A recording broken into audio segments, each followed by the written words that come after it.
दोस्तों, एक गुलाम को बेचते हुए ऐलान किया गया कि इसमें सिवाय चुगली के कोई ऐप नहीं। एक शख्स ने उसे खरीद लिया। वो गुलाम उस मालिक के पास चंद दिन तक चुगली से रुका रहा। फिर एक दिन उसने अपने मालिक की बीवी से चुगली खाई कि उसका शौहर किसी औरत को पसंद करता है और उसे मशवरा दिया कि अपने शौहर के चंद बाल मूंड दे ताकि मैं उन पर जादू कर सकूं। फिर वो गुलाम अपने मालिक के पास आया और उसकी बीवी के बारे में चुगली खाई कि इसका एक खुफिया यार है और आज रात तुम्हें ज़बह करना चाहती है, लिहाजा तुम झूठ में सो जाना ताकि खुद ही देख लो।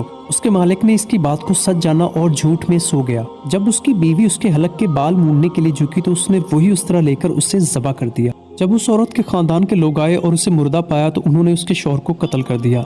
उस चुगलखोर की बुरी आदत से दोनों खानदानों के दरमियान लड़ाई शुरू हो गई। दोस्तों, अल्लाह अज़्ज़ व जल ने चुगलखोर की बात की तस्दीक करने की कबाहत की तरफ अपने इस फरमान आली शान से इशारा फरमाया, ए ईमान वालो, अगर कोई फासिक तुम्हारे पास कोई खबर लाए तो तहकीक कर लो कि कहीं किसी कौम को बेजाने ईज़ा न दे बैठे, फिर अपने किए पर पछताते रहे।